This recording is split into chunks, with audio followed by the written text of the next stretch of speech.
वनराई police station या ठिकाणी एक लहान मुलाच्या अपहरणाचा गुन्हा दाखल झाला होता। 1.25 महिन्याचं हे मूल होतं। रमजानच्या काळामध्ये चादरी विक्री करण्याकरिता गुजरातमधून हे लोक या ठिकाणी आले होते। त्यांचं हे 1.25 ते 1.5 महिन्याचं जे मूल आहे ते घेऊन ते वनराई पोलीस स्टेशनच्या हद्दीमध्ये एका बस स्टॉप जवळ आराम करत होते। मध्यरात्रीनंतर सकाळी त्यांना 7:30च्या सुमारास लक्षात आलं की त्यांचं मूल त्यांच्याजवळ नाहीये आणि त्यानंतर ते पोलीस स्टेशनला तक्रार देण्याकरिता आले। त्यांची तक्रार घेतल्यानंतर झोन 12 मधील एकूण 6 तपास पथकांची नेमणूक करण्यात आली।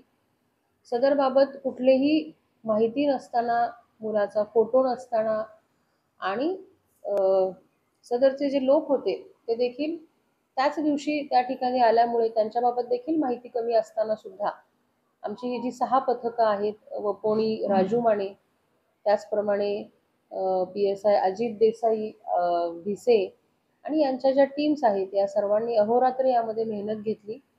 यामध्ये तांत्रिक तपास आणि तांत्रिक विश्लेषणाद्वारे असे लक्षात आले होते की यामध्ये एका रिक्षाचा वापर झालेला आहे आणि एक रिक्षावाल्याने हे मूल नेलेलं आहे। या संदर्भामध्ये एकूण 11,000 रिक्षांचा डेटा हा काढण्यात आला। त्याच्यात त्यांचे मोबाईलचे विश्लेषण करण्यात आले।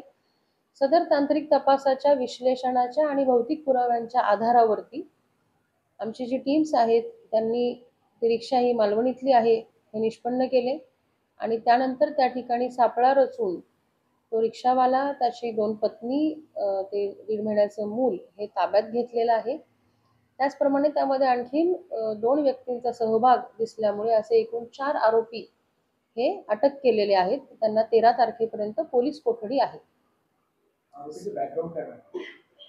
त्यातील एक आरोपी हा रिक्षा चालक आहे, त्यातली एक महिला जी आहे ती हाऊसकीपिंगचं काम करते आणि एक आरोपी हा प्लंबर आहे। या टोळीचा उद्देश मूल विक्री करणे हा होता।